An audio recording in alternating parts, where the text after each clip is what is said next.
So this is a look into a realistic journaling ecosystem, which has been working for me so far. I was inspired to make this video for a few reasons. There's been an increased talk about physical media recently. A lot of that discussion comes from a desire to get off of our phones and social media, which I think overall is like a pretty admirable goal. But I see this in and of itself becoming an internet trend. People are flocking to buy digital cameras and refurbished consoles and MP3 players, but they aren't really going to stick with them long term, especially if it's with the intention to replace phones, which is just not something that we can realistically do. Phones aren't something that realistically can be replaced for most people. Most people have jobs that require us to be easily reachable by phone. A lot of travel relies on phones, and regardless of how many other devices you buy, you still will probably need to have your phone alongside them, which will lead a lot of people to discard all of these new devices that they buy later down the line. That's why it's so important that we're mindful about what we consume and consume slowly. By starting off with one thing, we can then consider if there's a gap that needs to be filled and work from there, as opposed to getting swept up in a trend and spending loads of money on something which doesn't actually aid your life. This way of slow consumption is overall better for the planet and just better for your wallet as well. Journaling is exactly the same. I touched on this topic before, but the aesthetics of productivity is something that drives a lot of us to buy things we don't actually want. I find there's two very specific vibes that come with journaling, either the aesthetic, artsy, creative type, or the person who's super organized and has optimized every single hour of their day to be as productive as possible. And neither of these lifestyles is something that can be achieved just by buying a journal. Speaking from personal experience, it's so easy to get swept up with the excitement of starting journaling because it feels like this is going to be the thing that like makes my mental health so much better, this is the thing that's going to make me super productive, when that's just not how it works. Journaling is supposed to be a really personal, introspective thing and can be a really useful tool, but because the internet is so image-based and so aesthetics-based, we can get really tangled up with the visuals of journaling instead of focusing on its actual function and what it does for us. I think that's where a lot of journaling tips into being overwhelming instead of being useful, and that makes it ultimately unsustainable. A lot of journaling content is made by people who are full-time content creators, and their whole job is to make things that look aesthetic and to produce content, and therefore their lives just look completely different. Most of us just aren't full-time content creators. We don't regularly have time to set up a monthly spread or spend hours setting up a scrapbook. And if you do have time for that, that's great, go for it. But journaling should feel like a leisure activity instead of a task that you just need to tick off. And the aesthetics of journaling shouldn't be something that gets in the way of its function. So here's a look at what has been useful for me and what I've been able to maintain over the years. So this is my academic planner. So unlike a normal planner, this is based around the academic year instead, and this is a lot more useful as a uni student just because most of my life revolves around semesters. I'm going to avoid talking about brands as much as possible.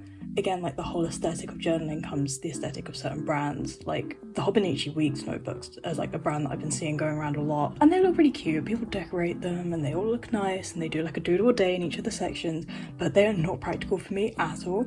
They are so expensive.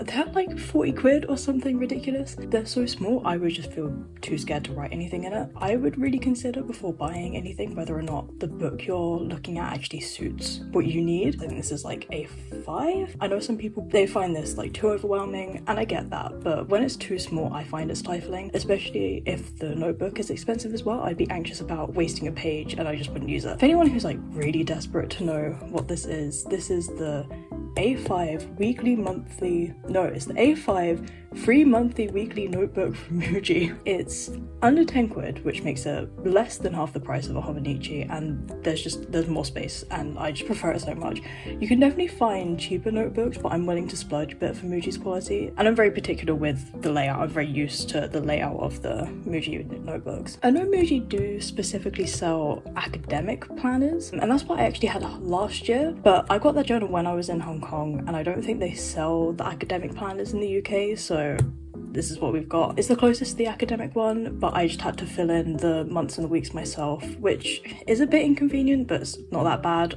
Before the semester started, I sat down, filled in all the pages, and I haven't really had to like faff with any setups ever since. I used to be a bullet journal person back in the day, but it was just not suited for my life. I just didn't have the motivation to keep up with all the aesthetic monthly spreads, and because you're setting it up as you go, I feel like I really couldn't plan ahead. And you know, because I had to get the Moleskine because that was the brand everyone else used, I got super anxious about wasting pages, and it just became so much more stressful than it was actually helpful. All the labor that goes into making the aesthetic bullet journals I saw on Pinterest actually got in the way of my bullet journal doing the job I needed it to do. Something like this is just a lot better. The only thing I need to do is my weekly setup, which takes up so much less time than making this whole layout from scratch. As you can see, I've got a pretty simple layout. We have daily task tracker, which is self-explanatory. I have pending, which is all the stuff that I need to get done at one point during the week. And then I have my up next section, which is just space to write down all the things in the upcoming week, which I think may seem a bit silly to some people, but my ADHD gives me such poor object permanence and time blindness that being able to see any upcoming deadlines at a glance is really useful.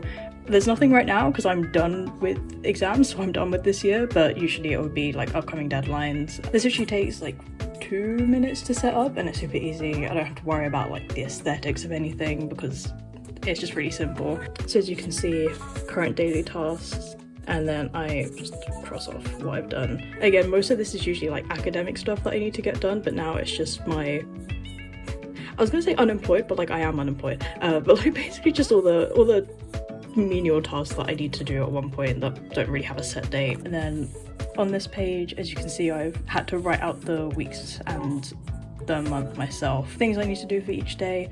Again, I have no uni obligations right now, so it's just things that I have to do during the week. This is an example of one of the months. Yeah, I just write down deadlines and things coming up. All that being said, I do think that starting off with bullet journaling was a net positive for just how I do journaling. The appeal of a bullet journal is that everything is in one book. It's made to be in like an everything journal, so it stops you from buying 15 different notebooks that all serve different purposes. And because the setup is entirely up to you, I could adapt my setups and add things that I found useful and drop other things in the next monthly setup that just weren't useful for me. I've taken stuff from my bullet journaling days and applied it to this planner. Stuff like the daily task tracker I've carried over to my current planners. This planner also doubles as a commonplace book as well, so I note down things I've learned, ideas, recipes. Here I've written down a recipe for chai latte. Here I've got my plans for Chinese New Year dinner, what I was going to make.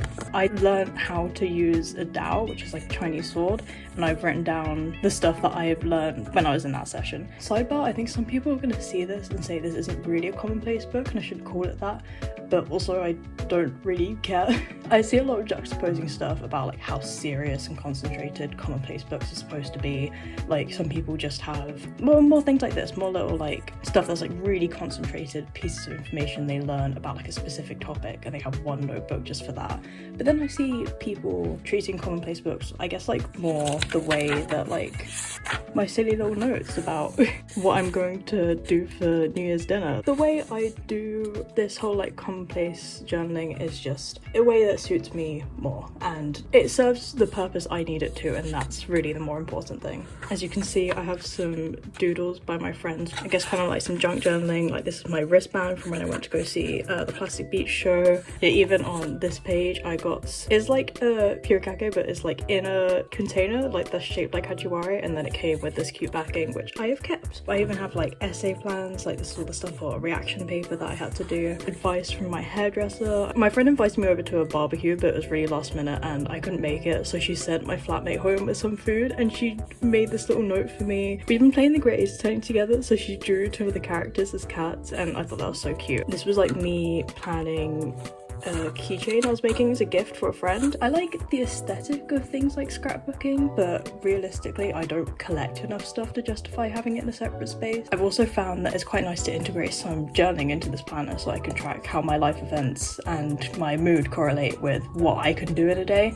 I find that that has been really useful as a neurodivergent person, just because my mood can really dictate how much work I'm capable of doing in a day. Another way bullet journaling helped is that it made me identify identify stuff I really like doing. Like for example, over COVID, I used the back of my bullet journal to track the media I was consuming, and that ultimately made me realise that I wanted more space to yap about things I really liked, which inspired me to start my media journal.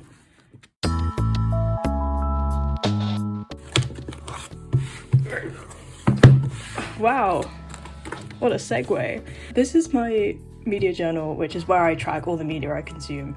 I know someone is going to watch this and think, why don't you just use Letterboxd? Because I've had so many people ask me that, and the answer to that is, I don't want to. First, I use this media journal to track everything, so it's not just movies, but I've also got TV shows, video games, albums, comics, exhibitions, maybe the occasional book if I get around to reading instead of just research papers, which is all I do at uni. And I just like having everything in one space, so instead of having it spread out over different places, I just have it all here. The other reason is that I really enjoy media analysis, but it's generally something I prefer to keep to myself, unless I have really strong feelings over a certain thing. I have gained a bit of a reputation among my friends for being very passionate about certain pieces of media, either ones that I think are really good or ones that I think are really bad, but for the most part, media analysis is a hobby that I keep quite personal, so I prefer it to not be online. Yeah, the setup is pretty easy. I just have the date and then title, whatever it was. I have started color coding, but that was only recently just because it makes finding things easier. So I usually, for example, have grey for things that I've already seen before, hence this little like asterisk, which is I like will watch something again and I come at it a different perspective. Like for example, I've like already seen American Psycho, but I was watching it with some friends, and for a lot of them this was their first time watching it, so it was just very funny. If this was just like a media tracker and a score out of 10, I probably would just write it in my commonplace planner, because it makes no sense to have it be in a separate space if it's just that small. But I just like to yap so much that it doesn't really make sense for it to not have its own space. Here we go. I played Split Fiction with my sister, and 1, 2, 3, 4. So there's about 8 pages of writing on a game which I was very mixed on. When I did have the little media tracker in the back of my bullet journal, I was just so conscious about taking up too much space that it just was more practical to move it into a new book. And this way I have all the space I can to yap about whatever without feeling like I needed to keep it short so it didn't take up too many pages. I think the key to a practical journaling ecosystem is that I only have space for the things that I need. I realised I needed more space for media analysis, so I gave myself more space. On the opposite side, I found out that I just don't have the time or motivation to be scrapbooking consistently, so it doesn't need to get a different book. I just worked it into my planner / commonplace book instead. And this means that the things that bring me the most joy right now have their own space, which helps me not get overwhelmed. And you know, if later down the line I find that scrapbooking is something I want to do more, then I can make room for it and I can introduce that into my life when it's needed instead of forcing my life to adapt around it. And last, definitely least exciting, is my actual journal.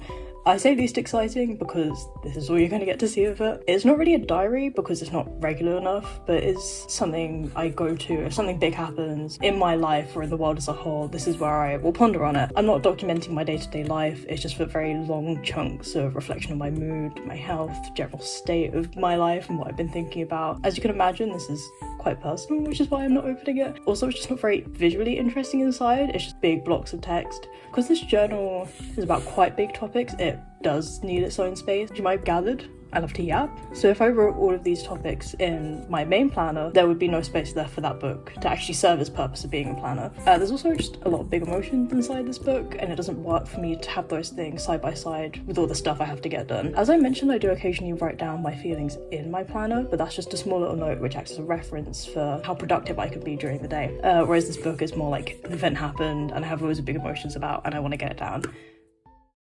So yeah, that's my journaling ecosystem. This is the perfect system for me. Everything has a place that needs to have a place, and I don't have too many books that I can't maintain. I know some people are going to see this and think that this is too much for them, and that's fine, that's perfectly okay. I think that it's really good to start with bare bones one journal and then seeing what you need as you go, which is why I think bullet journaling was ultimately, whilst I didn't stick with it, really useful, because I realised as I continued that I wanted more space for some things and I didn't want to expend more energy with other things. So I have a book that allows me to have more of a structure that I don't need to set up myself, while still giving me some flexibility. And then obviously I have different books for stuff that requires more space and more separation from my planner. It's more sustainable both in the financial and environmental sense, but also just maintenance wise. Like, the system is easy to sustain. I can manage all of them and there's no real pressure to keep on top of things. Like, this doesn't feel like a chore to do. This just feels like something I want to do, something I'm looking forward to doing, is filling in my journals. I see people use those journals that have little inserts to put into, and that might be useful for people who are just getting started with journaling, because you still have that separation and you can remove things and there's no real pressure of like, or fear of wasting space or wasting pages. The nice thing about this kind of system is that it can evolve. If I do some traveling this year, and that will probably be worked into my commonplace planner, but I'm only moving things into a new book if it needs it. I think main takeaway is that journaling is supposed to be a tool that helps you. It shouldn't be something that you feel like you're obligated to do and obligated to fill in. Again, it's not something that should feel like a chore. It should just feel like something you genuinely enjoy. Hopefully this is useful either if you're new to journaling or if you just kind of want a reset, and hopefully you can take some of my recommendations on board.